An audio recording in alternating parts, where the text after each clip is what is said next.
Alhamdulillah nahmaduhu wa nasta'inuhu wa nastaghfiruh wa na'udzu billahi min syururi anfusina min sayyiati a'malina. Asyhadu an la ilaha illallah wahdahu la syarikalah wa asyhadu anna Muhammadan abduhu wa rasuluhu alladzi la nabiyya wa la rasula ba'dah. Allahumma shalli wa sallim wa barik ala Muhammad wa ala alihi wa sahbihi wa man tabi'ahum bi ihsan, amma ba'd. Hadis-hadis yang akan kita bahas ini secara umum tentang jaminan dari Allah Subhanahu wa taala bahwa Nabi akan terlindungi dari gangguan para penjahat, dan itu bagian dari mukjizat juga untuk beliau. Yang pertama ini tentang belahnya bulan dulu. Dari Abdullah bin Mas'ud radhiyallahu an, ia berkata, bainama nahnu ma'a Rasulillah sallallahu alaihi wasallam biminan, ketika kami bersama Rasulullah sallallahu alaihi wasallam di Mina, idzin falaqal qamaru falqataini, tiba-tiba terbelah bulan dua belah. Halaman 895. Fakanat filqatun wara al jabal, belahan yang satunya di belakang gunung, nggak kelihatan, ya kelihatan, wa filqatun dunahu, dan sebelahnya lagi di sebelahnya lagi, di belahan lainnya. Faqala lana Rasulullah sallallahu alaihi wasallam ishhadu, lalu Rasulullah sallallahu alaihi wasallam bersabda, lihatlah, saksikanlah. Dalam hadis Anas bin Malik ini tentunya mursal sahabi teh bukan berarti Anas hadir, karena ini kejadiannya di Makkah.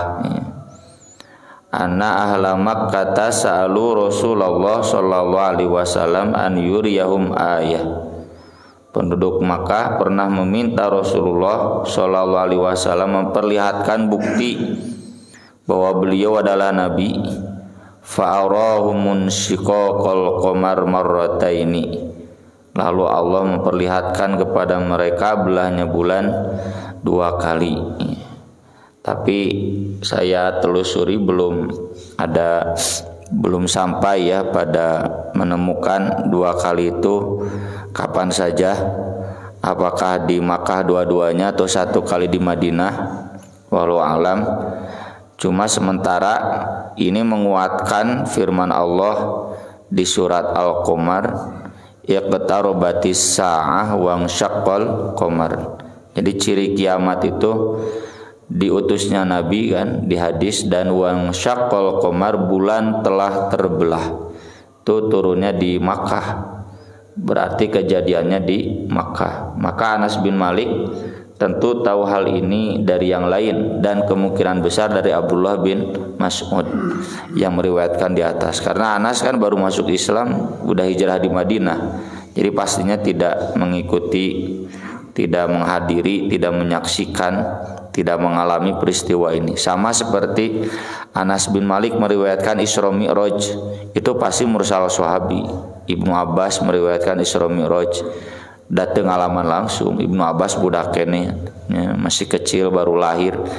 Lahirnya kan 3 tahun sebelum hijrah, ya, budak kene. Jadi pastinya itu tahu dari sahabat-sahabat lainnya yang tidak disebutkan. Cuma tidak jadi masalah karena sahabat ke sahabat itu nggak mungkin berbohong. Kemudian hadis berikutnya ini tentang gangguan dari Abu Jahal yang tidak jadi, dan ini sudah dibahas ya di sebagiannya di bab perang Badar tempo tahun yang lalu. An Abi Hurairah radhiyallahu an qala Abu Jahal berkata, hal yu'affiru Muhammadun wajhahu, apakah berani ya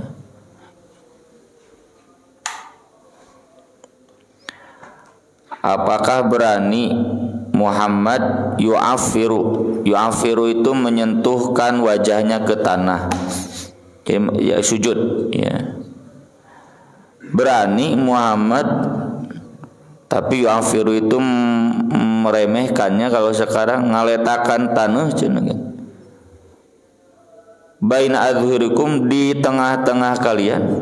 Berani-beraninya Muhammad sujud di tengah-tengah kalian di Masjidil Haram, wanian gitu.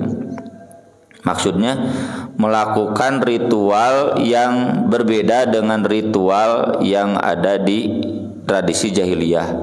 Pan Masjidil Haram saat itu penuh dengan berhala, kurang lebih 360 berhala, masing-masing suku, masing-masing RW menana boga berhala tersendiri nyimpen di Masjidil Haram. Dan nggak ada ruku sujud. Ruku sujud itu khas ibadah umat Islam, tarohum ruk'an sujadai.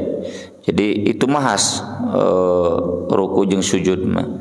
Dan termasuk begitu kan di zaman Salahuddin Al-Ayyubi, Raja Kaisar Romawi. Betul cenah mereka itu umat Nabi. Lihat saja cenah aya ruku jeung sujud teh, karena zalika mathaluhum fit Taurah. Itu sudah dijelaskan bahwa nanti Nabi terakhir itu ibadahnya ada ruku, ada sujud, dan itu memang milik kita saja, nggak ada ibadah yang lain ruku sujud. Hindu, Buddha, Kristen di gereja meja we jeung kursi da kumaha ruku sujudna, termasuk di Masjidil Haram. Maka ketika Nabi mempraktikkan sujud teh marah, nanaonan cenah gitu. Berani-beraninya. Faqila na'am, kata yang lainnya iya. Faqala wallati wal uzza, demi Lata dan Uzza, la in ra'aituhu yaf'alu dzalik, kalau saya melihat dia melakukan itu lagi, kata Abu Jalla, atau anna ala raqabatihi, aku akan injak lehernya, dicecek ku aing cenah beheungna nyungsep. Lau afiranna wajahu fit turab, aku akan benamkan wajahnya ke tanah cenah. Cek Abu Jahal deh. Qala fa'ata Rasulullah sallallahu alaihi wasallam wa huwa yusolli. Nah, betul lah dia datang kepada Rasulullah sallallahu alaihi wasallam ketika Nabi sholat di Masjidil Haram. Ini sebelum hijrah ya. Hirupkan nih Abu Jahal lagi. Pan ge mah paeh. Di Madinah mah di perang Badar. Za'ama liyatu ala raqabatihi, dia merasa yakin bisa menginjak leher Nabi ketika sujud. Qala fama faji'ahum, ternyata tidak datang kepada mereka, tidak mengejutkan mereka, minhu dari Abu Jahal, illa kecuali, jadi mengejutkan semua orang kafir yang ada di Masjidil Haram. Wa huwa yanqusu ala akibaihi, dia setiap kali maju mundur lagi. Wa yattaqi biyadaihi, dan dia tertarik kedua tangannya. Jadi dek maju menginjak Nabi itu ngadon mundur deui, kemudian tangannya seolah-olah sedang ditarik. Ada yang menarik. Ditanyakan ke Abu Jahal, malaka naonan cenah di dinya, cenah gua dek ngajak Nabi cenah. Inna baini wa bainahu la khandaqun min nar, di antara aku dan di antara dia saya melihat parit api, wa haulan yang besar, wa ajnihah, dan sayap-sayap malaikat. Ya, jadi ketika maju tiba-tiba jol mundur. Ya, ruas faji'ah itu kan, fujaah itu terkejut, ya, tiba-tiba mundur. Naon cenah, katanya mau menginjak ya leher Nabi. Itu cenah tiba-tiba ada api besar dan ada sayap-sayap malaikat. Nyata nyawan malaikat. Kita tahu itu sayap-sayap tuh malaikat, karena makhluk yang bersayap adalah malaikat. Uli ajnihatim mathna wa thulatha wa ruba', ya, di surat Fatir ayat pertama. Faqala Rasulullah sallallahu alaihi wasallam, laudana minni, seandainya dia mendekat kepadaku, ya, kata Nabi, lakhtafathul malaikah, pasti akan memutilasinya malaikat, udwan sedikit demi sedikit. Udwan itu anggota badannya, nya tahap demi tahap, leungeunna heula cenah, sirahna awakna dimutilasi ku malaikat. Qala fa anzalallahu azza wa jalla, kata Burairah, Allah menurunkan firman-Nya, la nadri fi hadits Abi Hurairah au bi syai'in balaghahu, kami enggak tahu cenah apakah ini ada di hadis Abu Hurairah atau sesuatu yang sampai kepada beliau. Ya, karena kan Abu Hurairah belum ada di Makkah. Ini kan kejadiannya di Makkah. Abu Hurairah baru masuk Islam 3 tahun sebelum Nabi wafat. Pas Fatu Makkah, ya, karena asup Islam Abu Hurairah, mualaf Abu Hurairah dengan cerdas we. Kalla innal insana la yatgha, kurang ajar gitulah ya, kala sungguh manusia la yatgha, kala itu buat membantah, benar-benar melebihi batas. Ar-ra'ahu istaghna, dia melihat dirinya cukup, beunghar, kaya, segala punya, sombong. Inna ila rabbika ruj'a, sungguh hanya kepada Rabbmu tempat kembali, ya. Jadi nggak patah sombong, kabeh bakal balik deui ka Allah dalam keadaan sendiri, miskin, apa yang layak dibanggakan. Kekayaan nggak akan dibawa pae. Ara'aital ladzi yanha, tidak apakah kamu memperhatikan orang yang melarang abdan, seorang hamba, idza shalla, ketika dia sholat. Nah, nu melarang itu berarti Abu Jahal. Abdan idza sholateh Nabi sallallahu alaihi wasallam. Ara'aita in kana 'alal huda, bagaimana menurut Anda jika dia ada dalam petunjuk? Petunjuk itu maksudnya Nabi Muhammad sallallahu alaihi wasallam. Au amara bit taqwa, atau dia memerintahkan takwa. Ara'aita in kadzdzaba wa tawalla, bagaimana menurut engkau jika dia ternyata berdusta dan berpaling? Maksudnya Abu Jahal. Jadi ara'aita teh bandingkan atuh, ya, ini orang yang soleh, sholat, ada dalam hidayah, yang ini sombong, ya, mendustakan, berpaling, masa itu bisa ngebedakeun? Alam ya'lam bi annallaha yara, tidakkah dia tahu, si Abu Jahal, bahwasanya Allah melihat? Kalla, tidak demikian atau mustahil. La illam yang tahi, seandainya dia tidak berhenti dari mengganggu Nabi yang sholat, la nasfa'an bin nasiyah. Nah, itu nunnya nun taukid khafifah. Taukid khafifah itu bisa ditanwin, ya. Pasti kami akan jenggutnya, akan tarik jambulnya. Jambul itu rambut bagian depan. Nasiyatin, jambul, kadzibatin, pendusta, khotiah, pendosa. Dan betul saja kan, Abu Jahal itu ketika perang Badar dikieu tah, dibawa kepalanya, ditarik jambulnya, dibawa ke Nabi tah. Jadi ini ayat turun di Makkah dan terjadinya di Madinah. Ini mujizat. Fal yad'una, dia silakan dia panggil pasukannya, ya, kaumnya. Dalam perang Badar diantaranya terjadi sanad'uz zabaniyah, kami pun akan memanggil malaikat-malaikat yang banyak, yang gagah. Kalla la tuti'u, sekali-kali jangan pernah kamu taat kepada dia. Wasjud waqtarib, lanjutkan terus sujud. lanjutkan terus taqarrub, ya mendekat kepada Allah. Tong sieun kudu ngaganggu. Ini surat Al-Alaq ya, yang bagian keduanya. Kalau bagian pertamanya turunnya di Gua Hiro. Iqra bismi rabbikal ladzi khalaq. Kemudian hadis berikutnya dari Jabir bin Abdullah radhiyallahu anhuma qala Ghazawna ma Rasulillah sallallahu alaihi wasallam ghazwatan qibala Najd.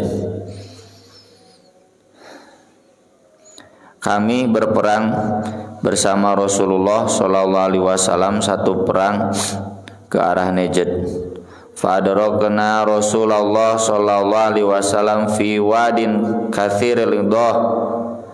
Lalu kami menyusul Rasulullah sallallahu alaihi wasallam di satu lembah yang banyak pohon berduri, idoh besar tapi berduri itu kanaon nya dina hadisnya ya pohon idoh. Fanazala Rasulullah sallallahu alaihi wasallam tahta syajarah. Lalu Rasul pun turun dari kendaraannya di bawah satu pohon. Fa'allaqa sayfahu bi gusnin min agusoniha. Lalu menggantungkan pedangnya di salah satu ranting pohon. Qala, kata Jabir, wa tafarraqan nas fil wadi. Yang lainnya juga berpencar di lembah itu, yastadilluna bisyajar, mencari iuh-iuh yang bisa berteduh di pohon. Qala faqala Rasulullah sallallahu alaihi wasallam. Di dalam riwayat lain disebutkan, jadi ini istirahat siang ya. Saya sering bahas istirahat siang itu memang sunnah Nabi sallallahu alaihi wasallam ya.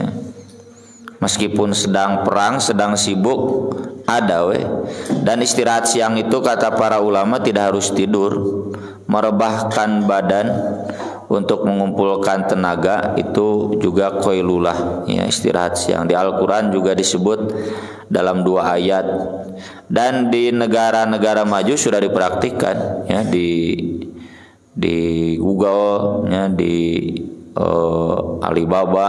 Jadi ada jam tidur siang itu istirahat siang. Cuma memang pulangnya di agak sore jam 5. Hari orang membalik anggar jam 5 istirahat siang eueuh. Dahar berang oge karurusuh.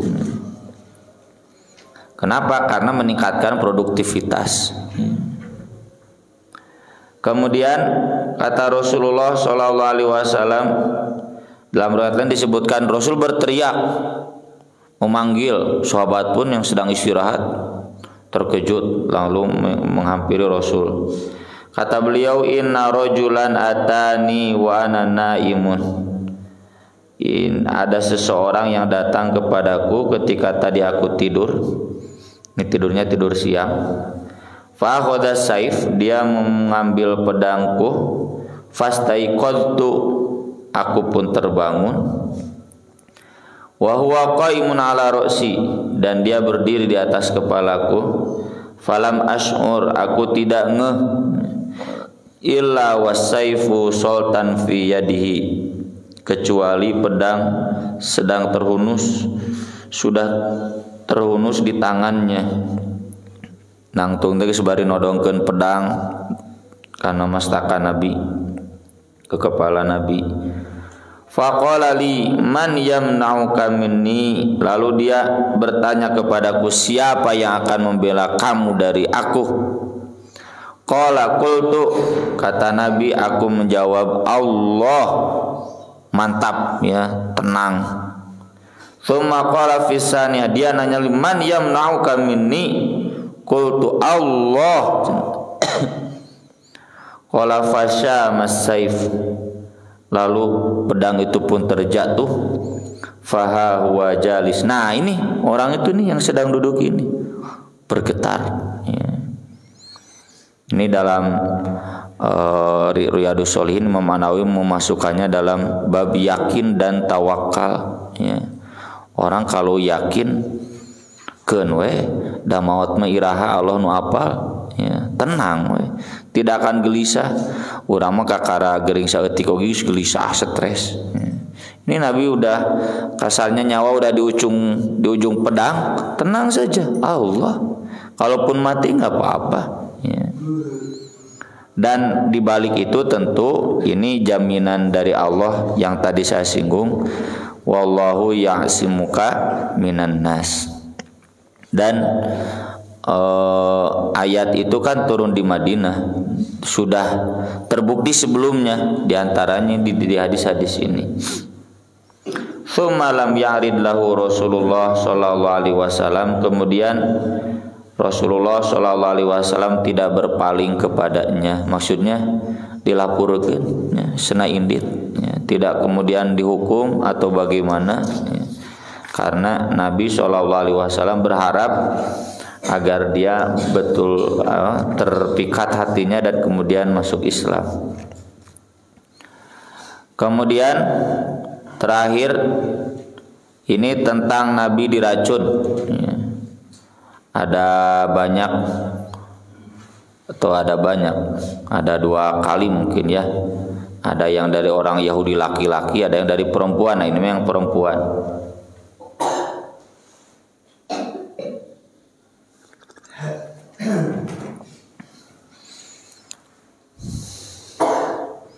Dari Anas radhiyallahu an, anna imra'atan yahudiyatan atat Rasulullah sallallahu alaihi wasallam bisyatin masmumah. Perempuan Yahudi ada yang memberikan hadiah, memberikan makanan kambing, duka gulai itu duka kambing bakar, masmumah tapi yang diracun. Fa'akala minha, lalu Nabi makan dari kambing itu. Dalam riwayat lain kemudian dikasih tahu oleh Jibril bahwa itu beracun dan Nabi sudah makan. Lalu Nabi menyuruh geruan tuh cenah panggil perempuan Yahudi itu. Faji'a biha ila Rasulillah sallallahu alaihi wasallam fasa'alaha an dzalik. Lalu bertanya, kata Nabi, kenapa ngasih hadiah kok diracun? Faqalat aradtu li aqtulaka, aku ingin membunuh kamu. Kalau di yang kasus orang Yahudi yang ngasih makan beracunnya, ditanya, kenapa kamu ngasih makanan beracun ke saya? Jawabannya, saya ingin ngetes bahwa Anda Nabi bukan, cenah gitu. Ya, dasar Yahudi. Kalau Anda Nabi, Anda pasti selamat meskipun diracun, cenah. Karena tahu orang Yahudi yang namanya Nabi itu terlindungi ya. Nabi terakhir khususnya, aku ingin membunuh Anda. Ini juga jadi pelajaran ya buat kita yang namanya menerima hadiah dari orang kafir. Ada udang di balik batu kalau aku mau ge. Ya, hati-hati, tak orang kudu apal tak udangnya di mana, ya, batu nu mana. Jangan polos. Maka Allah liyusallitoki ala dzalik. Allah tidak mungkin memberi kekuasaan kepadamu untuk melakukan itu. Dalam riwayat lain, alayya, untuk melakukan dolim kepadaku. Qalu, kata sahabat, ala naqtuluha, apakah harus kita bunuh? Mengapa tidak kita bunuh saja orang ini? Kata Nabi, la, gak usah ya. Nabi masih menghargai karena dia perempuannya dan berharap dia masuk Islam.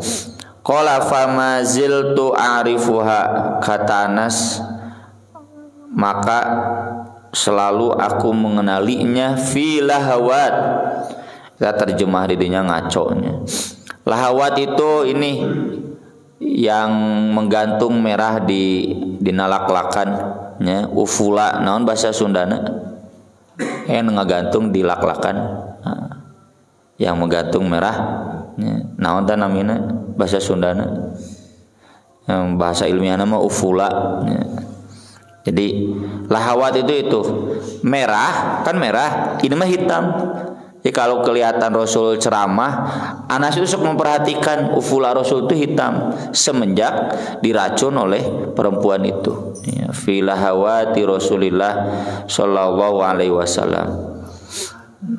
Nya eta ulah nu ngagantung beureum ya, dan itu untuk menyetabilkan tenggorokan ya, pilek eta cenah nyetabilkan. Jadi kalau ada bayi yang lahir nggak ada ufula itu rentan dengan pilek ya, asma. Tapi dalam riwayat lain ada disebutkan bahwa perempuan ini dibunuh oleh keluarga Bishr bin Muhammad ya. Maka kata Ibnu Hajar Al-Asqalani, jadi kemungkinannya begini. Dia meracun Rasulullah, kemudian diampuni. Nah, udah begitu teh dia meracun lagi sahabat ya, sampai kemudian sahabat itu sedang teracuni. Maka dilaporkan lagi ke Rasul. Kata Rasul, terserah tuh keluarga Bishr bin Muhammad mau digimanakan. Hukumannya itu diserahkan, ternyata dibunuh ya, karena memang orang yang sudah melakukan pembunuhan meski tidak jadi itu berhak untuk dihukum mati ya, apalagi oleh orang kafir. Jadi percobaan pembunuhan itu meski nggak jadi itu berhak dihukum mati. Mataklin hadis nage al qatil wal maktul finnar, yang membunuh dan yang dibunuh masuk neraka. Cenah anu membunuh mah jelas membunuh, ada yang terbunuh kenapa masuk neraka nya da dek maehan ngan teu kaburu gitu. Jadi dia sudah melakukan percobaan pembunuhan cuma kaburu kapayahan bebatur ya, kaburu terbunuh sama orang lain jadi terbunuh nggak jadi, tapi tetap niatnya sudah diamalkan masuk neraka.